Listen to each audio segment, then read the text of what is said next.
আমি জানি না, তবে চাকরি থাকারই কথা, বিকজ আজিজ তো মরণ কামড় দিবে।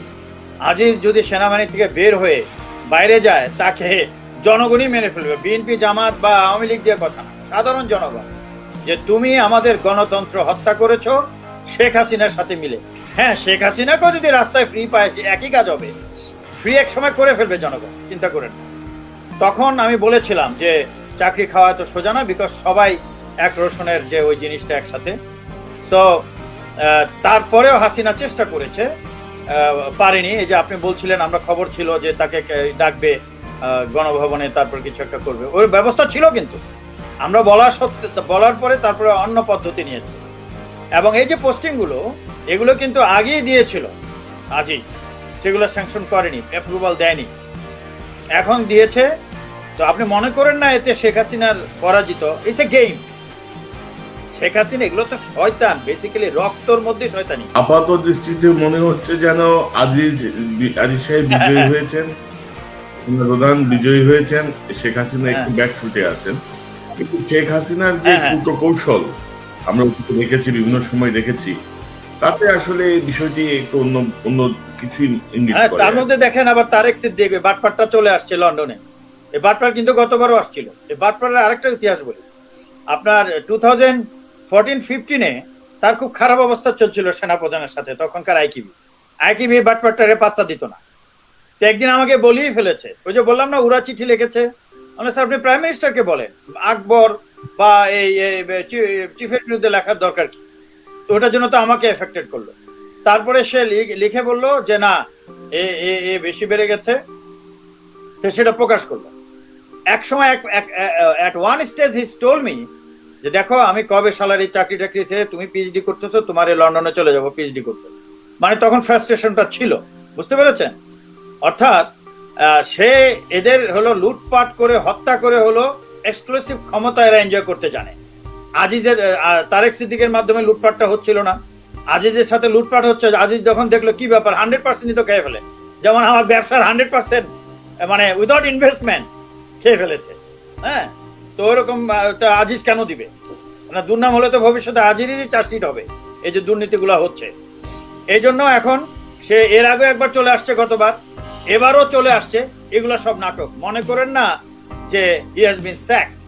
আর স্যাক হলেও কি, আপনাকে আমি বলেছি, আমার আগে সমস্যা ছিল তারেক সিদ্দিককে নিয়ে, তার বিচারে। যখন বিচার করেনি 3 মাস হয়ে গেল, আমি তো বলছি mother of mafia is the target. আজিজের কি হলো আর তারেক সিদ্দিকের কি হলো আমার কিচ্ছু আসে যায় না। এখন একমাত্র target a mother of mafia Sheikh Hasina has to go, and we will establish the real democracy by drafting একটা নতুন কনস্টিটিউশন ড্রাফট করে এবং জনগণের মাধ্যমে অ্যাপ্রুভাল নিয়ে। আরে mother of mafia Sheikh Hasina, arrest this, এই ক্লাউনটাকে অ্যারেস্ট করেন। মুখে গোবর দিয়ে ঢাকা শহরে ঘোরানোকে, সে বাংলার মানুষকে হত্যা করার জন্য বিএসএফ কে লাইসেন্স দিয়ে দিয়েছে। বিএসএফ হত্যা করবে আর রিপোর্ট পাবে সারা পৃথিবীতে। এবং হাই কমিশনে যে foreign minister of Bangladesh said we are killing the terrorist coming with arms. আজ পর্যন্ত দেখেছেন বিএসএফ কাউকে হত্যা করে একটা আর্মস দেখিয়েছে, একটা আর্মস রিকভারি দেখিয়েছে? Is there any incident? আমি তো বিডিআর বর্ডারে ছিলাম, এই ধরনের কোনো ইনসিডেন্ট নাই। যত অস্ত্র ফেন্সিডিল আসে ভারত থেকে, সে উল্টা কথা বললো। শুভেচ্ছা নিন, আপনাদের সবাইকে স্বাগত জানাচ্ছি আজকের অনুষ্ঠানে। দর্শক, আজকে আমরা কথা বলবো অন্তর্বর্তীকালীন সরকারের আজকে 1 মাস পূর্তি হলো।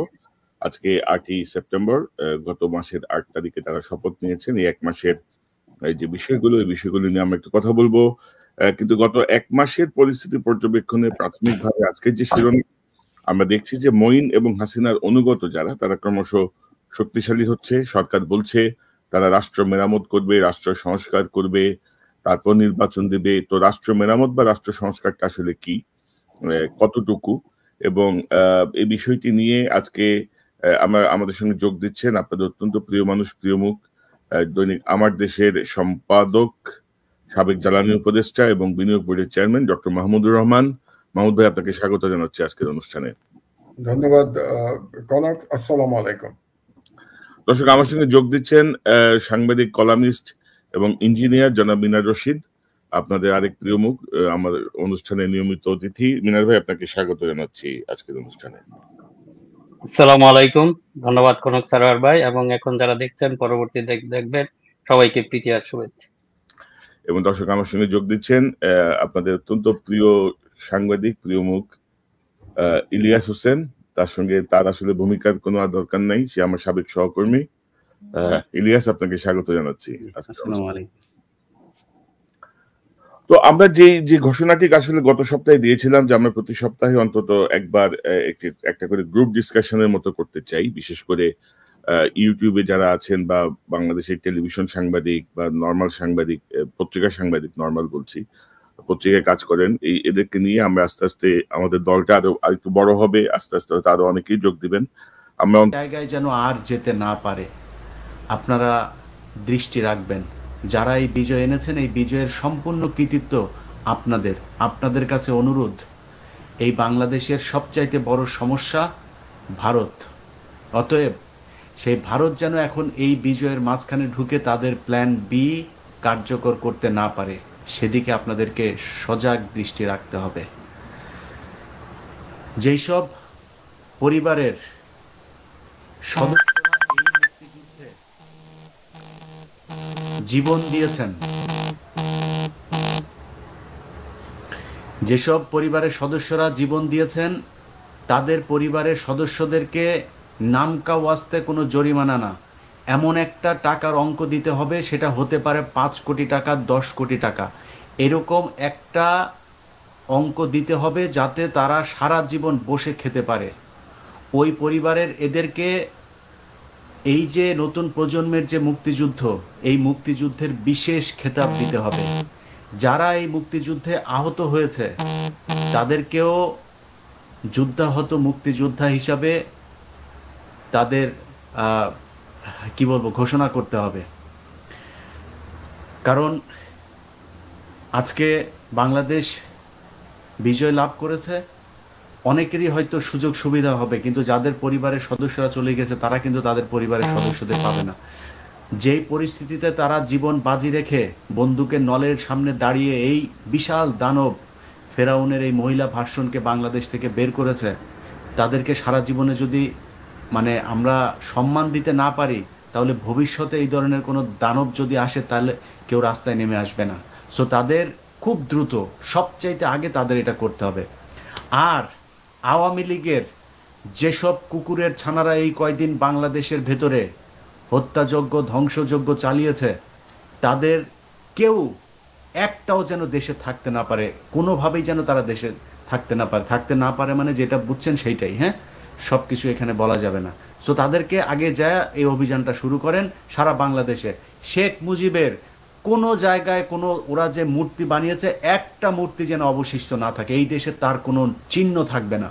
ওই বদমাইশ যেমন ছিল, তার মেয়েও ঠিক একই ধরনের বদমাইশি করে গিয়েছে, এদের চিহ্ন বাংলাদেশের মাটিতে থাকতে পারবে না। আমি শেষ করি আপাতত। আজকে 3 রাত ঘুমাইনি, আমার এখানে এখন 6টা বাজে, আমি সারা রাত ঘুমাইনি। সকাল থেকেই শুনছিলাম, আজকে আর খুব বেশি আপডেট দেই নাই, শুনছিলাম যে দেখি শেষ পর্যন্ত, কারণ এটা তো বিশাল একটা দানব, এই দানব আসলে সরবে কিনা একটা দ্বিধাদ্বন্দ্বের মধ্যে ছিলাম। কিছুক্ষণ আগে আমার এক ভাই, পুলিশের এক ভাই, আপনি নিশ্চয়ই ভিডিও দেখবেন, এতদিন আপনাদের কথা বলতে পারি না, যারা এতদিন ধরে এই সরকারের ভেতরে ঘাপটি মেরে থেকে আপনারা সত্যের পক্ষে ছিলেন, আপনাদের কথা আস্তে আস্তে সবার পরিচয়ে আমরা সামনে নিয়ে আসব। ভাই আমাকে বলছিলেন যে ইলিয়াস ভাই, আপনি কি এখনো দ্বিধাদ্বন্দ্বে আছেন? আমি তাকে বলছিলাম, ভাই দ্বিধাদ্বন্দ্বে নাই, কিন্তু সেই আমাকে প্রথম বলেছে যে ভাই হয়ে যাচ্ছে। আমি বললাম, ভাই নাই, কিন্তু ভয় পাচ্ছি, বিশ্বাস হইতে চায় না। অতএব আওয়ামী লীগের এই যে গত 5 বছর এই সোশ্যাল মিডিয়াতে তোদের যাদেরকে বলেছিলাম যে তোদের আম্মু যেদিন চলে যাবে সেদিন এসে কথা বলিস, আয় এবার যা ঢাকা যা, কোথায় যাবি যা ঢাকায় গিয়ে কোথায় যায়, তারপরে বলবি যে ইলিয়াস তুই আয়, দেখি তোরা যায় এই কর। আর আমি দেশে গেলে আসবি, বল আসবি, কে আসবি বল, নাম বল, কোন জায়গায় আসবি, কোথায় আসবি, সামনের সপ্তাহে টিকিট করে আসবো, বল কোথায় আসবি।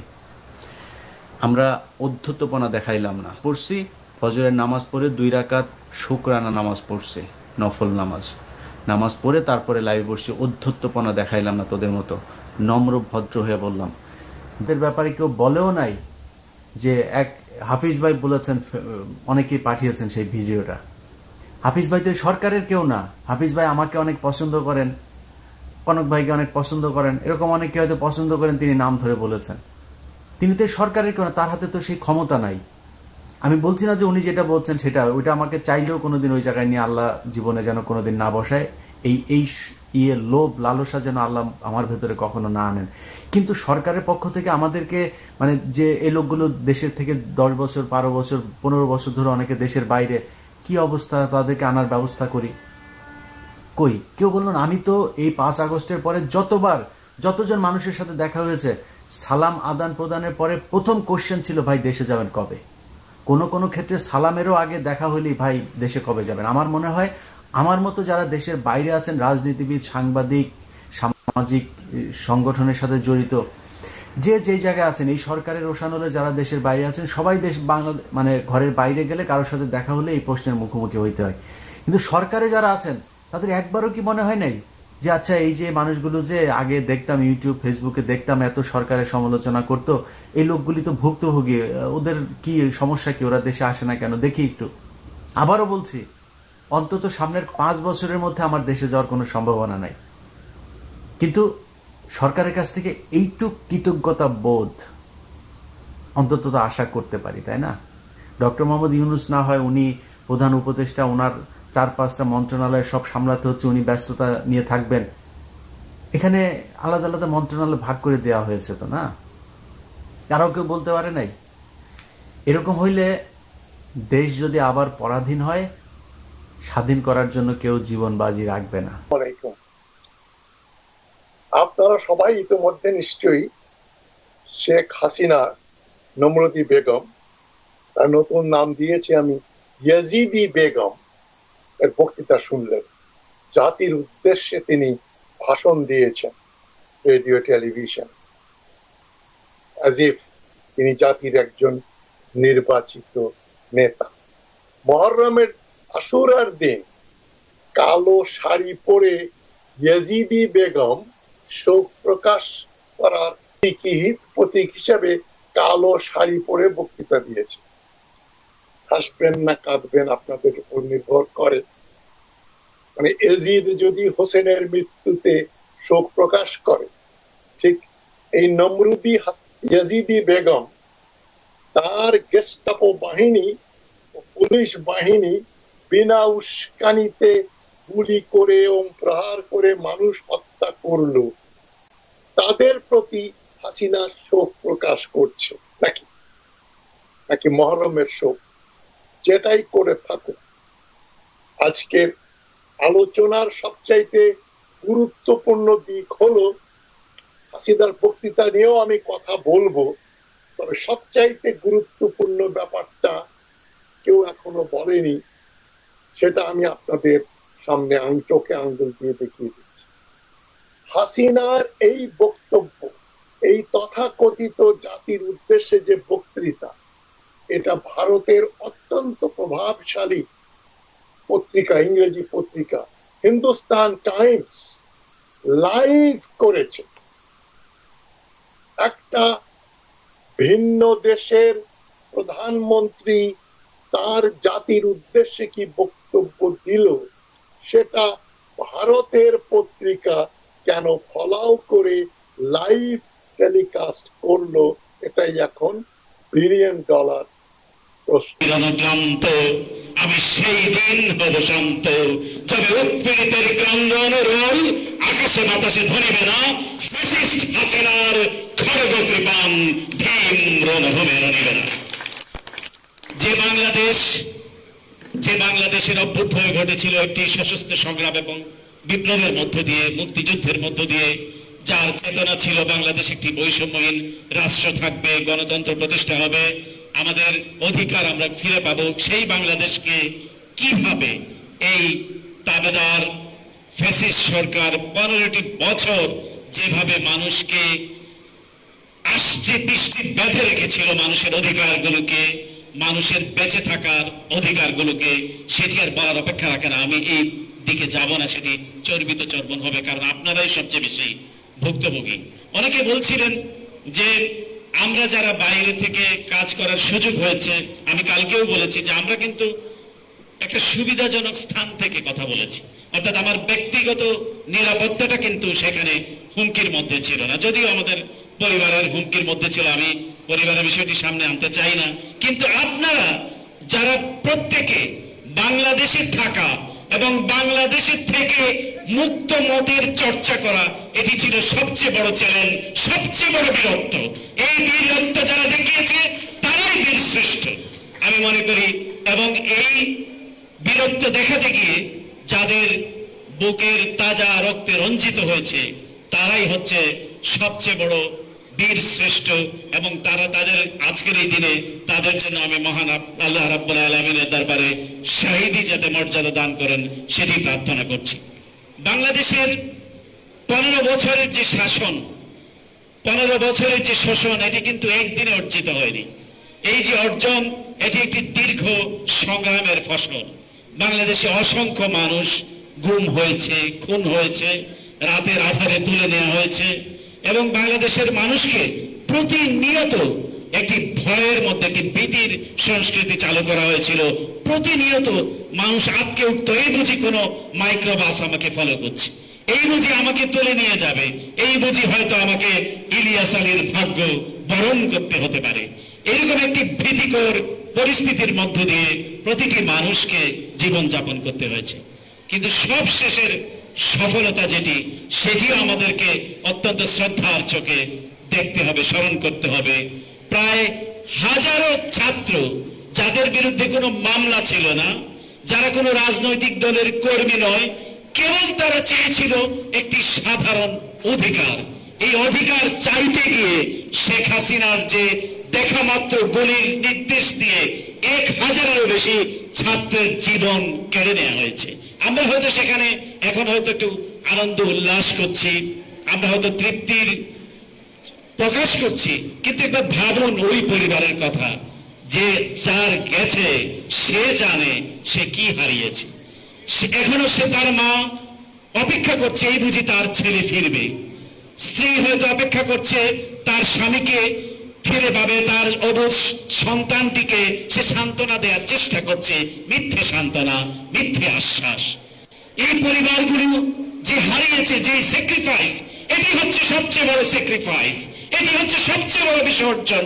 আমি আজকের দিনে শ্রদ্ধার সাথে স্মরণ করছি এই সমস্ত ছাত্রদেরকে, যাদের বুকের তাজা রক্তে রঞ্জিত হয়েছে বাংলাদেশের রাজপথ, অর্জিত হয়েছে আমাদের কাঙ্ক্ষিত স্বাধীনতা, হাসিনা মুক্ত বাংলাদেশ।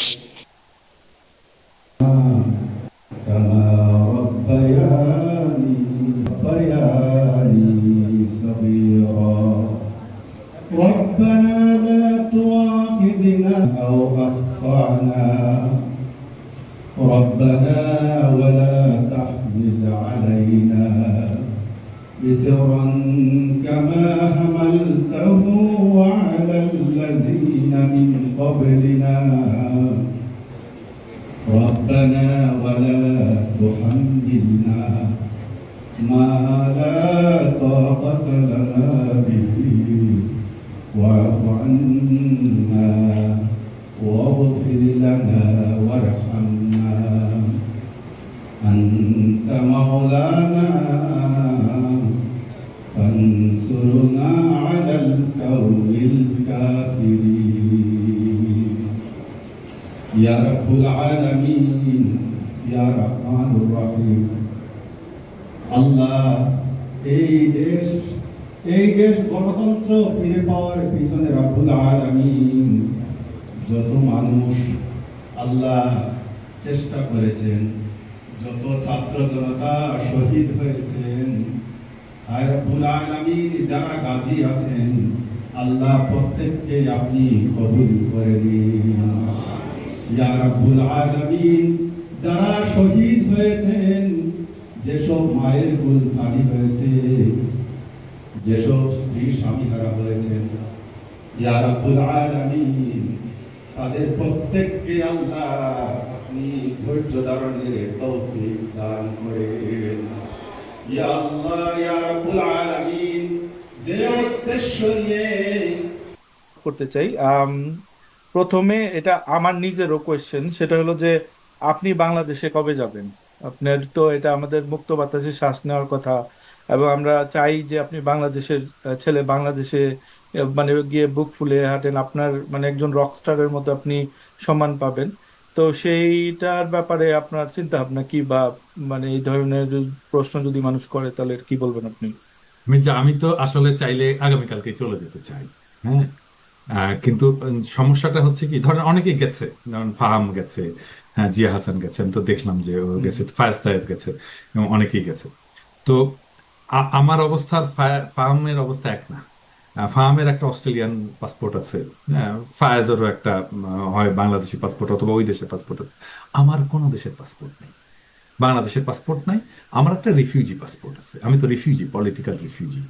তো পলিটিক্যাল রিফিউজি স্ট্যাটাসটা হচ্ছে যে আমাকে এই স্ট্যাটাসটা দেওয়া হয়েছে যে আমার জীবন বাংলাদেশে বিপন্ন, আমি পারসিকিউটেড বাংলাদেশে, সেই জন্য আমি এখানে এসে আশ্রয় নিয়েছি। তারা আমাকে ইউএন এর একটা ম্যান্ডেটের অধীনে আমাকে একটা রিফিউজি স্ট্যাটাস দিচ্ছে। রিফিউজি স্ট্যাটাস দিলে যা যা পাওয়া যায়, আমি ফ্রেঞ্চ সিটিজেনের মতো সব ধরনের বেনিফিট পাবো।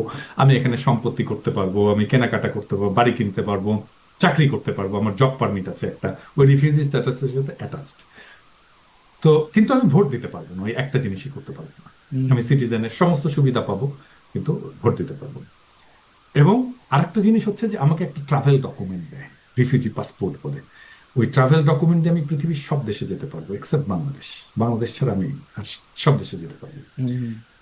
তো এখন আমার যদি বাংলাদেশে চলে যেতে হয়, তাহলে আমার রিফিউজি স্ট্যাটাসটা ত্যাগ করতে হবে। আমাকে বলতে হবে যে আমার জীবন এখন আর অনিরাপদ না, আমি আর পারসিকিউটেড হব না। আমি যদি গ্যারান্টি দেই, তাহলে তারা আমার রিফিউজি স্ট্যাটাসটা স্ট্রিপ আপ করবে, মানে কেড়ে নেবে, নিয়ে আমাকে হয় পাসপোর্ট ফেরত দেবে, আমি চলে যাব। হ্যাঁ, এখন হচ্ছে কি যে এই প্রসেসটা যদি আমি বলি যে আমার বাংলাদেশে গেলে কোনো সমস্যা হবে না, হ্যাঁ, এইটা একদিকে সত্য এবং মিথ্যা। কেন বলি যে, ধরেন আমি শফিক রেহমানের এক্সাম্পল দিই। শফিক রেহমানকে তো এরশাদ তাড়াইলো, তাই না, দৌড়ানি দিল, সেই অনেক আগে। তারপরে হাসিনা আবার দৌড়ানি দিল, তাই না? তো বাংলাদেশে আমি কি নিশ্চিত করে বলতে পারি যে আমি আর যতদিন বেঁচে থাকবো আমি আর সেকেন্ড টাইম আরেকবার দৌড়ানি খাবো না? আমার তো ঘাটতারা, আমি তো সবসময় ঘাটতারামি করবোই। হ্যাঁ, আমি তো second time, third time, fourth time দৌড়ানি খাইতেই থাকবো। হ্যাঁ, তো দৌড়ানি খেয়ে তো আমার একটা আসার জায়গা লাগবে রে ভাই।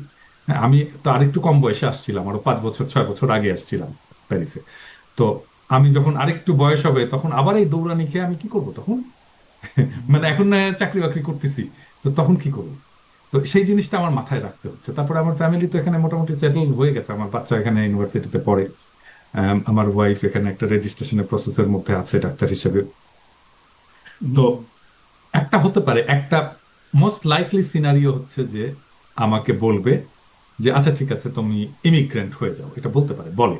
হ্যাঁ, আমি ধরে নিলাম 95% চান্স আছে এটা বলি, বাট 5% চান্স আছে যে আমার ফাইলটা দেখবে। নানা ধরনের মানুষ তো থাকে, ওই ব্যক্তি মানুষের মেন্টালিটিটাকে আমাকে চিন্তা করতে হবে। ধরেন একজন রেসিস্ট মানুষ দেখলো আমার ফাইল, দেখে বললো যে ঠিক আছে তুমি চলে যাও, তোমার তো কোনো সমস্যা নেই, হ্যাঁ, তুমি আর থাকবা কেন এখানে, আছে না? ফ্রান্সের রেসিস্ট মানুষ আছে না? তাছাড়া লোপেন কিভাবে ইলেকশন করে, on the verge of like একটা ওইরকম একটা গভর্নমেন্টকে আনার একটা ইস্যুর মধ্যে ছিল। তো এখানে তো ইমিগ্রেন্ট বিরোধী লোকও আছে, তাই না? সেই লোকটার যদি সে আইনত কিন্তু আমাকে বলতেই পারে, এতে কোনো আইনত কোনো সমস্যা নেই, সে আমাকে বলতে পারে ঠিক আছে চলে যাও তুমি। আমি ওই রিস্কটা নেবো কেন রে ভাই? আমাকে যদি চলে যেতে বলে, হ্যাঁ, তাহলে তো আমার এখানে চাকরি বাকরি এটা সেটা সব কিছু বন্ধ করে দিয়ে আমাকে চলে যেতে হবে। শুধু চাকরি বাকরি তো না, আরো আপনি পশ্চিমে থাকেন, আপনি জানেন যে আমরা যারা পশ্চিমে থাকি, আমরা অনেক ধরনের অ্যাটাচমেন্ট থাকে, আমার ফাইন্যান্সিয়াল অ্যাটাচমেন্ট থাকে, আমার ব্যাংক লোন থাকে, আমি পিএইচডি করতেছি, আমার এডুকেশন লোন আছে, আমার বাসার লোন আছে, অনেক কিছু গ্যাঞ্জাম আছে। তো আমি সেটা তাহলে কি করবো, তাই না? মহা ঝামেলার মধ্যে পড়ে যাবো না? আমাকে সেই জন্য আমার যেটা পরিকল্পনা সেটা হচ্ছে যে আমি যেতে পারি, আমি হয়তো চাকরি ছেড়েও যেতে পারি, হ্যাঁ, কিন্তু আমার একটা অ্যাটাচমেন্ট যেন এখানে থাকে, ফ্রান্সে যেন থাকে। আমি যেন চাইলে চলে আসতে পারি এখানে। এই অ্যাটাচমেন্টটা আমি রেখে তারপরে যেতে চাই, এবং সেই জন্য আমার রিফিউজি স্ট্যাটাসটা ত্যাগ করে একেবারে চলে যাওয়াটা আমার জন্য অপশন না। আমার জন্য অপশন একটা, আমি যদি ইমিগ্রেন্ট হয়ে থাকি যেতে পারি। এখন ধরেন আমি পার্সোনালি ইমিগ্রেন্ট হওয়ার জন্য অ্যাপ্লাই করতে পারি, হ্যাঁ, সেটা করার চাইতে করলে যদি ওই চান্স ওই ঘটনাটা ঘটে যে ঠিক আছে তুমি চলে যাও, তোমার তো রিস্ক নাই, তুমি আর থাকবা কেন, এই কথাটা যেন না বলে, সেই জন্য আমার বেস্ট পসিবল অপশন হচ্ছে যে আমি সিটিজেনশিপের অ্যাপ্লাই করি। আমাকে কিন্তু আমার অফিস থেকে অনেক আগে থেকে বলতেছিল যে করো করো করো সিটিজেনশিপের অ্যাপ্লাই করি। তো এনিওয়ে আমি এটা করে দিয়েছি আর কি, আমি এটা করে দিয়েছি। তো আমি যদি ইভেন আমার রিফিউজি স্ট্যাটাসটা ত্যাগও করতে চাই, তাহলেও যে সময়টা লাগবে আর আমার সিটিজেনশিপ পাওয়ার জন্য যে সময়টা, সেটা মোটামুটি একই রকম, কাছাকাছি সময়। তুললাম না, বললো বাংলাদেশ সরকার। সো আমাকে যদি বলে যে ঠিক আছে তুমি চলে যাও, তাইলে বাংলাদেশে চলে যাও, তোমার তো আর রিস্ক নাই, তাহলে আমি বলতে পারবো কি আমি তো বলিনি রে ভাই, আমি কি চাইছি তোমার কাছে যাইতে চাইছি আমি তোমার কাছে, আমি তো বলি বলছে ওনাদেরকে বল। হ্যাঁ, আমার একটা এসকেপ রুট থাকে আর কি। আমি খুব ক্লিয়ারলি বললাম যে কিভাবে না, ওইটা একটা ভালো যুক্তি, যে কারণ আপনি তো অলওয়েজ সরকার বিরোধী বা সমালোচনামূলক কথা বলবেন, এবং এখন না হয় আমরা একটা জয়ের ইফোরিয়ার মধ্যে আছি, ভবিষ্যতে কি হবে ইউ নেভার নো। সো আপনার ওই আজকে যে ফ্রেঞ্চ লোকটা আপনাকে বলবে, সে তো ভবিষ্যতে চিন্তা করতে পারবে না, সে তো জানে না আপনার সম্পর্কে যে আপনি এই ধরনের অ্যাক্টিভিস্ট লাইফ লিড করেন, যার অলওয়েজ একটা আপনারই থাকে, এগুলা তো বুঝায় বলাও